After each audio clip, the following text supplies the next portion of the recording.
Chapter 125. Bold Idea.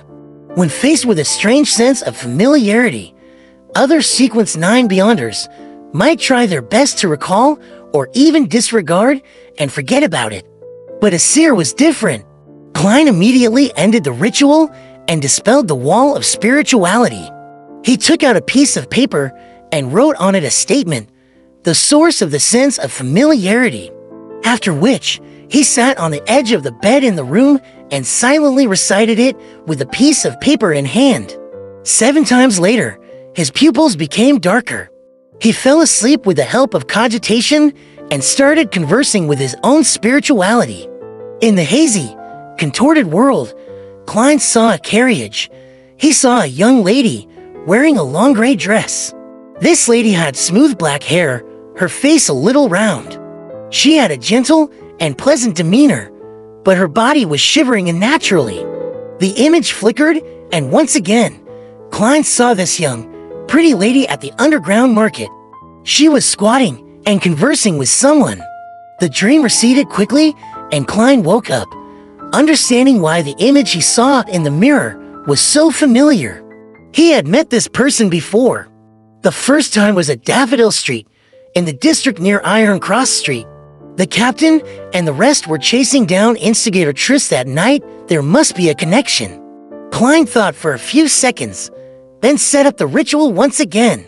He asked for the help of the goddess to sketch the portrait of the enemy in his memory. Dunn and the rest had been waiting silently, without interrupting Klein unnecessarily. Only when he was done sketching did they crowd over and inspect the portrait. "You met her before?" Dunn asked. Klein nodded slightly and answered simply, "Yes. I saw her at the public carriage stop on Daffodil Street the night when you were going after the instigator. It was in the district near Iron Cross Street. Then, there's a good chance that she was the enemy just now, the partner of the instigator." Dunn nodded in thought. Leonard suddenly chimed in. "Don't any of you feel that this portrait is very familiar? She looks a lot like Instigator Triss."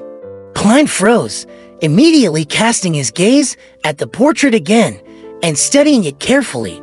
Yeah, they look very similar indeed. Round face, narrow eyes, gentle demeanor. The more he looked at the portrait, the more he felt that what Leonard said made sense. The biggest difference was that Instigator Triss had ordinary features, while the young lady could be considered pretty. Klein raised his head and looked at Leonard, noticing that he was signaling something to him by raising his brows. What does he mean? Klein was confused. Dunn Smith guessed she could be the instigator's sister. Maybe like her brother, she joined the Theosophy Order or the Demonist sect. Leonard sighed after he realized how bad Klein was at reading his mind. He said in a serious tone, "I have a bold idea." "What idea?" Dunn asked. Leonard described succinctly, "I think that this person is Instigator Triss." "What?" Fry exclaimed in shock. Dunn creased his brows and said, "What you mean is that Instigator Triss is actually female, or a male who's pretending to be a female?" "No, from the dream, I can confirm that she's female." Klein had been exposed to many creative and ridiculous plots after all. He took another look at the portrait and immediately had another guess.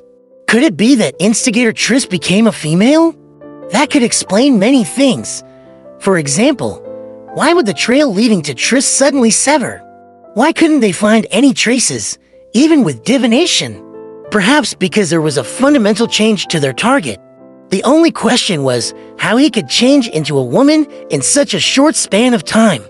And it appeared to be rather simple. He had pretty decent looks after his transformation even. I mean, to be honest, she's pretty attractive, Klein thought, distracted. Leonard nodded in relief. "Yes, that's my theory. This can perfectly explain why Instigator Triss had seemed to vanish. It also fits with the strange fact that the upper echelons of the Demonist sect are all female." Dunn and Fry were momentarily at a loss for words. Even though they had seen many monsters and wondrous things, it was their first time dealing with a transformation like this. "What you mean is that there are a considerable number of women in the upper echelons of the Demonist sect that used to be men? Dunn asked. He didn't wait for an answer before saying, that could be possible. Perhaps it's there. No, the unique characteristic of their potion. Klein shivered a little as he listened. He felt that the potion of the Demonist sect was a trap. Let's hope that a similar potion doesn't exist in the pathway of the seer. No, definitely not. That is the pathway of the Demonists. Even the name of the potion sounds wrong. But I still don't know what the corresponding sequence 1 to seer is. Klein subconsciously started praying to the goddess. Can potions accomplish such a thing? Fry asked with a little disbelief. Leonard laughed and threw up his hands. Even a mid to low sequence potion can cause unimaginable changes. After all, they all originated from the creator. Dunn turned to look at Klein, try to divine where the target will appear next. All right, Klein went over to the pile of dresses and picked out one with mixed emotions. He spread it over the carpet. He held his cane over the dress and recalled the target's features and relevant information. He then began to recite in his heart. Tricey's whereabouts.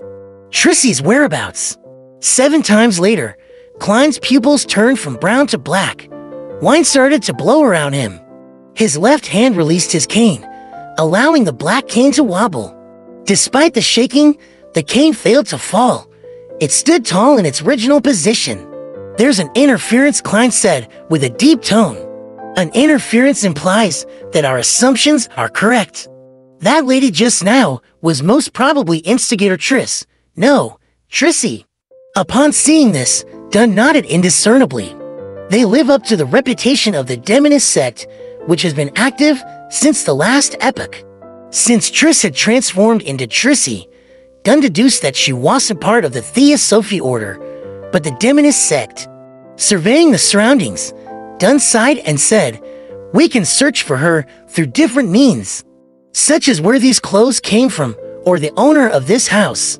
We can also get the police department to patrol the train stations and piers.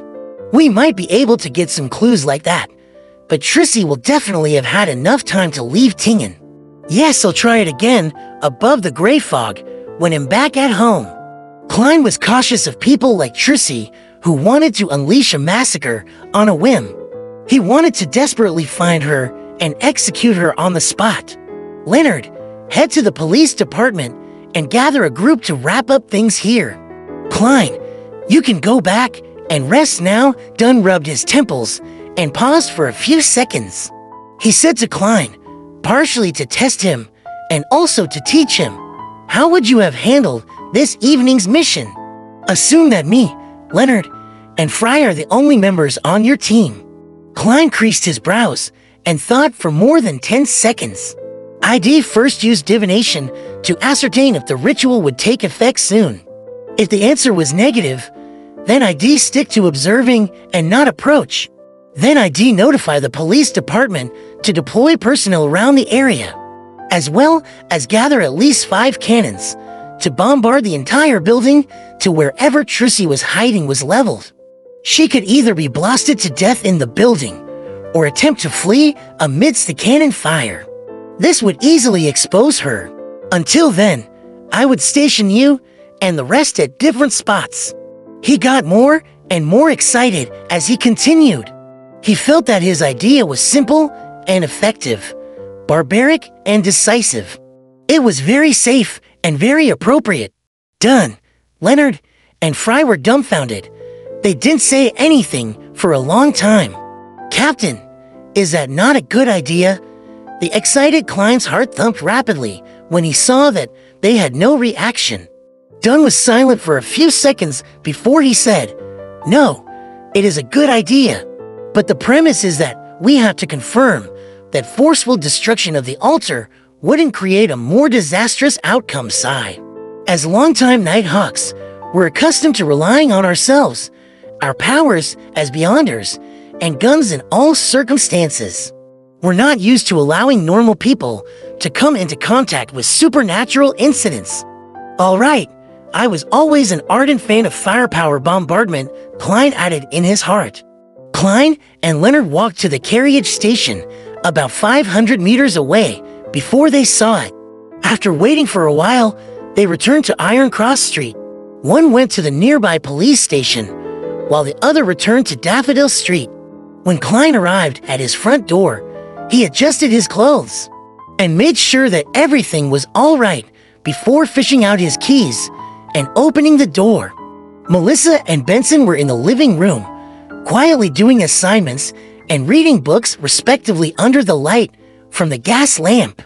Benson must be tired after toiling at work the entire day.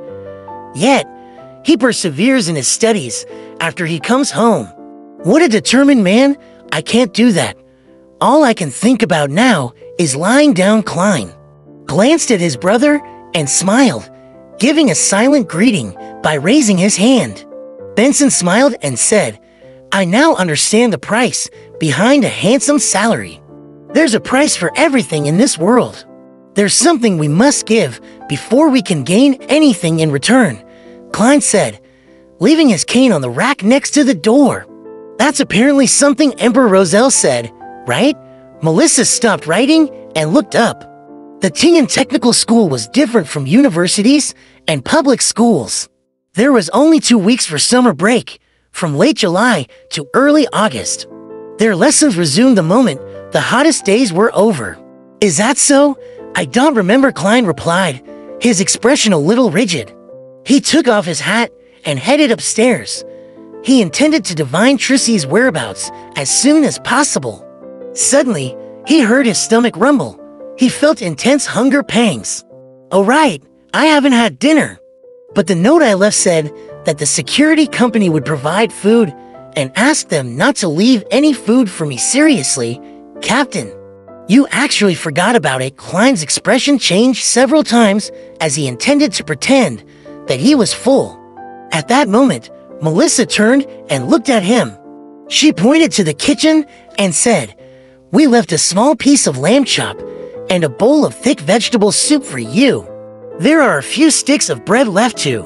After saying this, she buried her head back into her work and muttered to herself, "I felt that meals provided by work wouldn't be too good, probably making people lose their appetite."